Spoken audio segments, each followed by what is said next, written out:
Alors, bonjour. Nous, les Marocains, la plupart de nous aiment boire un thé chaud. Comment prépare-t-on ce thé chaud à la menthe? La préparation varie d'une région à l'autre, mais en général, tous les Marocains commencent par mettre les feuilles du thé vert et la menthe verte, puis on ajoute de l'eau bouillante et on laisse le mélange infuser quelques minutes en le chauffant. Ce qu'on cherche dans cette préparation, c'est d'avoir un goût et un arôme dans le thé. Un autre exemple, c'est l'obtention de l'huile d'olive qui se fait par une méthode très ancienne, c'est le pressage, c'est-à-dire en exerçant une pression sur les olives. Alors, dans les deux exemples, la préparation du thé et l'obtention de l'huile d'olive, ce sont deux méthodes qui ont pour but d'extraire une espèce chimique. Et c'est notre problème d'aujourd'hui. La question principale de cette vidéo-là, c'est comment extrait-on une espèce chimique? Alors, ce qu'on cherche lorsqu'on prépare le thé, c'est le goût et les arômes qui sont contenus dans les feuilles du thé et aussi les feuilles de la menthe. Donc, pour obtenir un bon thé, il faut faire passer ces substances des feuilles à l'eau. Ils sont donc solubles dans l'eau. Cette technique est appelée infusion. On dit qu'on a extrait les colorants et arômes du thé par un solvant, qui ici c'est l'eau. La même chose aussi pour avoir l'huile d'olive, l'huile essentielle, ce qu'on appelle l'oléine.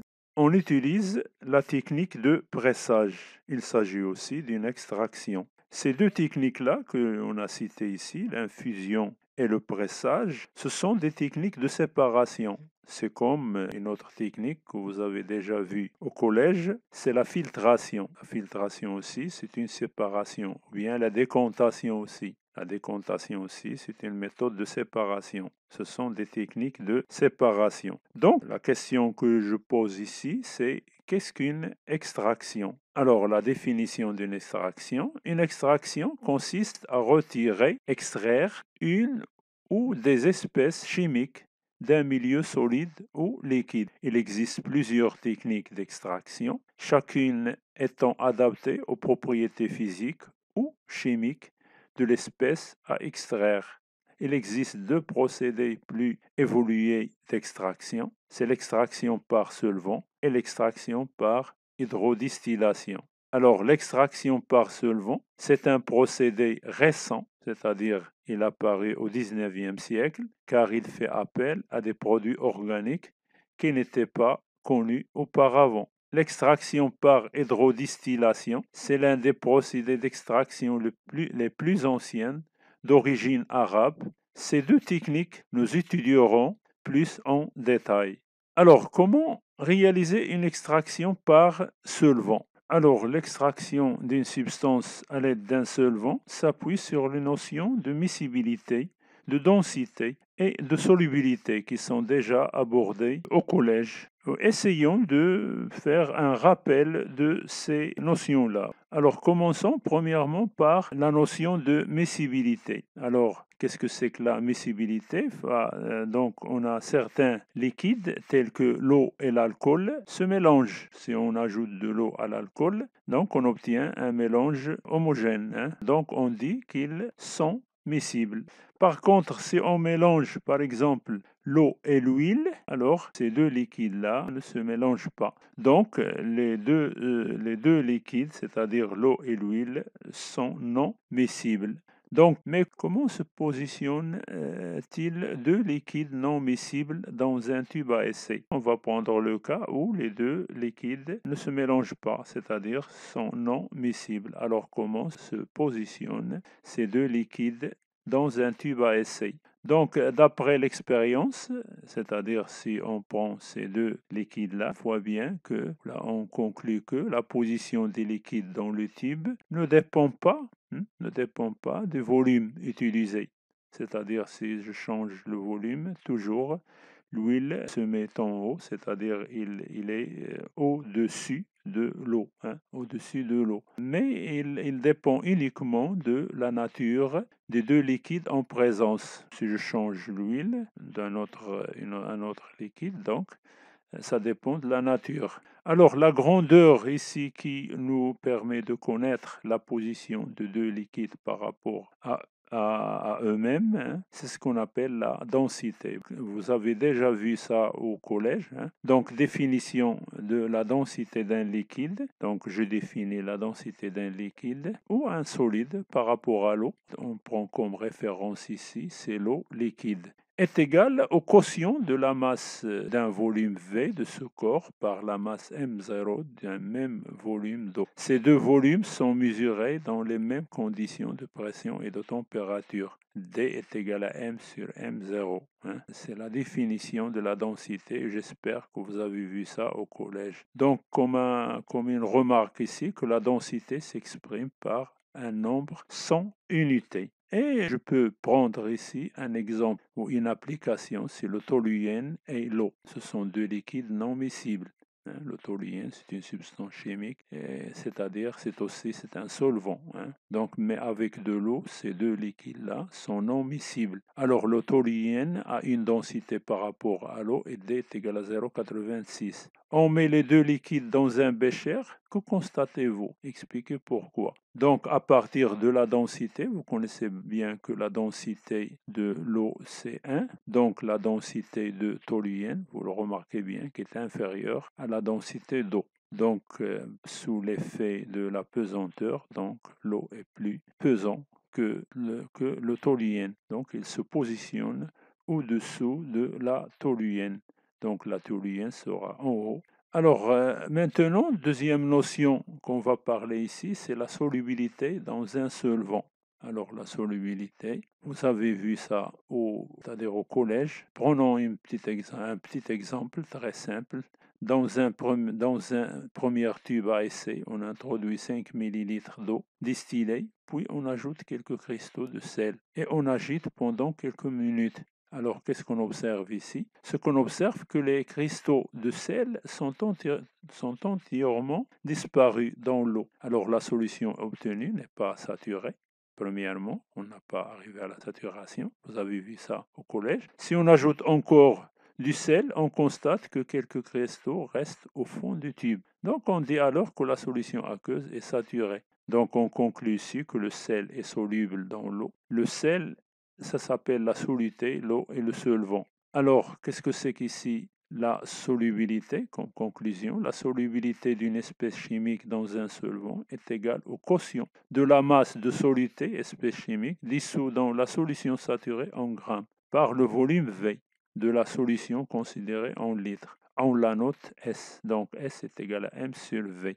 Attention, il ne faut pas confondre ici avec la masse volumique.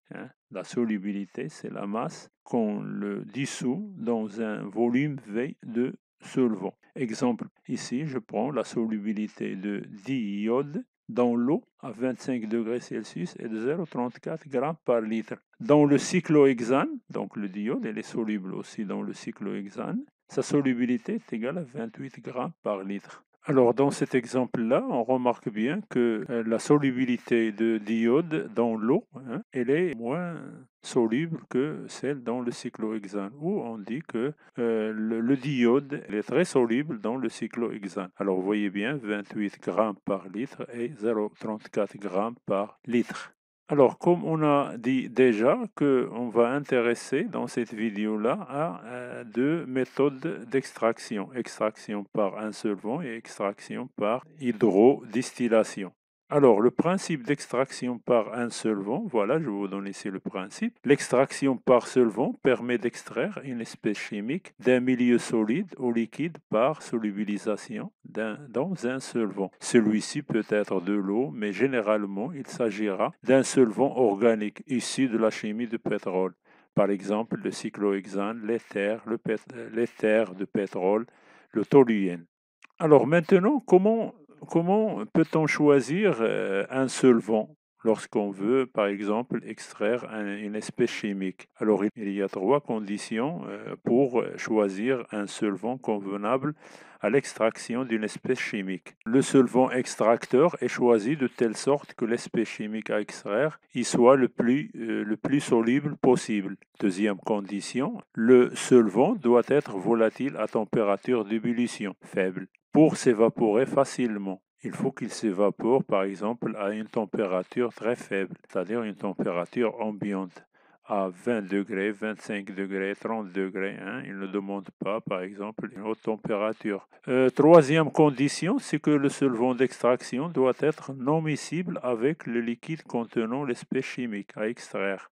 Donc voilà les trois conditions. Comment on choisit un solvant? Ici, comme remarque, le solvant organique les solvants organiques sont souvent inflammables et nocifs. Il faut aussi choisir le moins dangereux, le solvant le moins dangereux.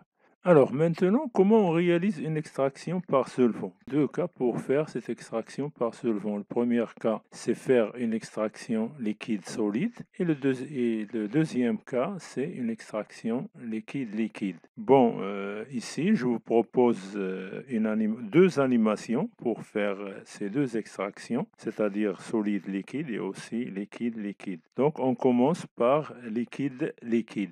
Dans cette animation-là, on va utiliser une ampoule à décompter et on souhaite extraire du diode dissous dans une solution aqueuse de sulfate de cuivre. Alors, comme on a vu dans l'application, le diode, dans l'exemple, le diode est plus soluble dans le cyclohexane que dans l'eau. En présence de ces deux solvants, c'est-à-dire le cyclohexane et l'eau, ils se rassemblent dans le cyclohexane, c'est-à-dire le diode, ainsi que le cyclohexane permet d'extraire le diode de la solution aqueuse. Alors, premièrement, on place notre ampoule à décompter dans le support et aussi le bécher. Et on introduit dans l'ampoule à décompter, munie d'un entonnoir, le mélange d'espèces séparées. C'est-à-dire ici, il y a premièrement la solution à séparer, c'est-à-dire le diode, plus le sulfate de cuivre, plus le cyclohexane. Donc, on ajoute ici le cyclohexane, on introduit dans l'ampoule à décompter le solvant organique, extracteur de diode. On enlève l'entonnoir et on fait agiter le mélange, ouvrant le robinet, maintenu en position supérieure pour dégazer. Et on répète ça une deuxième fois, jusqu'à ce qu'il n'y a plus de gaz. Après, on place l'ampoule sur son support et attendre que les liquides non miscibles se séparent par décantation. Alors voilà, donc on voit bien ici qu'on obtient ici deux phases. Il y a une phase qui se trouve supérieure, qui est moins dense, et la phase qui se trouve inférieure, qui est plus dense. Donc la phase, c'est-à-dire la phase supérieure, c'est la phase organique. Et la phase inférieure, c'est la phase aqueuse, car il contient de l'eau et la solution de sulfate de cuivre. Ici, il contient le cyclohexane et le diode. Puis on enlève le bouchon de l'ampoule à décompter. Pourquoi? Pour qu'il y ait une pression lorsqu'on ouvre le robinet. Donc, et on place ici un bécher et on ouvre le robinet et faire couler la solution aqueuse de plus forte densité. Puis, une fois qu'on récupère la solution aqueuse, on ferme le robinet. Et on utilise un deuxième bécher pour récupérer la phase organique qui contient le diode dans le cyclohexane. Et voilà. Et on a séparé les deux, le diode qui dissout dans le cyclohexane de la solution de sulfate de cuivre et de l'eau. Alors, comme on a dit, le cyclohexane, son point d'ébullition est très, très petit, très faible, c'est-à-dire il peut s'évaporer à une faible température. Donc, en le réchauffant un petit peu, le cyclohexane s'évapore et il reste le diode. Et voilà, on sépare les deux liquides.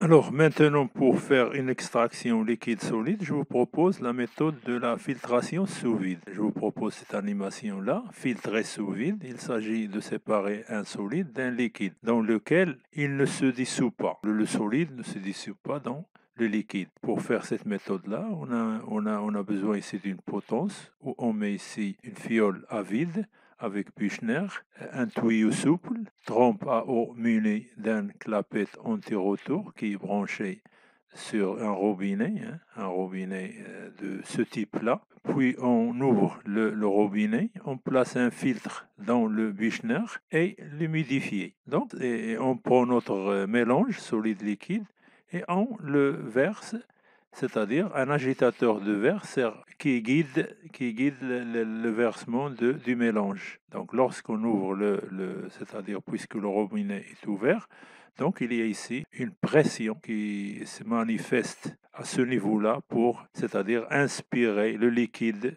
de ce mélange-là. Donc débrancher le tuyau d'aspiration, donc récupérer l'eau solide et le filtrat liquide. Voilà donc les deux substances, liquide et solide. Alors maintenant, comment on réalise une extraction par hydrodistillation? Alors l'hydrodistillation est une méthode d'extraction par chauffage puis vaporisation. Maintenant, on va faire une animation pour réaliser cette extraction-là. Ici, je vous propose une animation pour faire l'extraction par hydrodistillation. Alors, commençons par faire une description du montage de l'hydrodistillation. Alors, premièrement, on voit bien ici que ce dispositif-là, il est constitué par un élévateur. Deuxièmement, un chauffe-ballon. Un ballon qui contient ici des clous de girofle. Ici, c'est un tube de réfrigérant. Et enfin, ici, un Erlenmeyer où on va récupérer le distillat. Ici, un robinet où on fixe un tuyau où l'eau entre, c'est l'entrée de l'eau. Et ici, c'est la sortie de l'eau. Donc, on commence notre animation. On réalise ici l'extraction de l'eugénol. C'est une espèce chimique où c'est l'huile essentielle qui est contenue dans les clous de girofle qu'on veut l'extraire, contenue dans les clous de girofle. Dans le ballon se trouve donc de l'eau et des clous de girofle. Et n'oubliez pas que l'eau, c'est-à-dire ces vapeurs à 100 degrés Celsius. Et on commence ici, la première chose qu'on va faire ici, la première étape consiste à faire circuler de l'eau dans le réfrigérant. Donc on ouvre le robinet.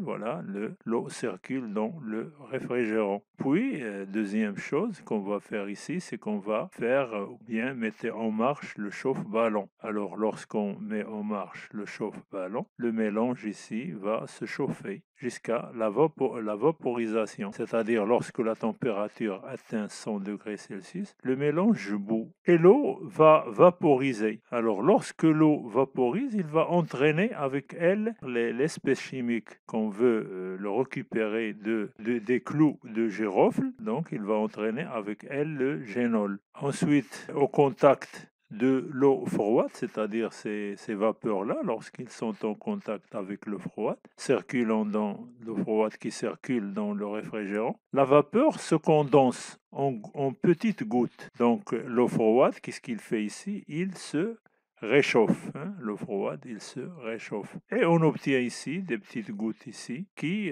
se rassemblent dans l'Erlenmeyer. Donc tous les gouttes tombent dans l'Erlenmeyer et forment alors le distillat. Alors ce distillat-là, il est composé de deux phases. L'une contient de l'eau, c'est la plus importante, et l'autre contient de l'égénol. C'est l'égénol qui se trouve en haut. Donc, et on le sépare, c'est-à-dire par la décontation. Donc ici, en conclusion, une extraction par hydrodistillation est une distillation en présence d'une grande quantité d'eau. L'extrait résulte de la distillation est un mélange hétérogène appelé distillat, contenant de l'eau et l'ensemble d'espèces extraires. Donc c'est un mélange hétérogène qui est formé par deux phases. La phase liquide de distillat non miscible de l'eau est appelée huile essentielle. Par exemple ici, c'est l'huile essentielle qu'on cherche dans les clous de girofle.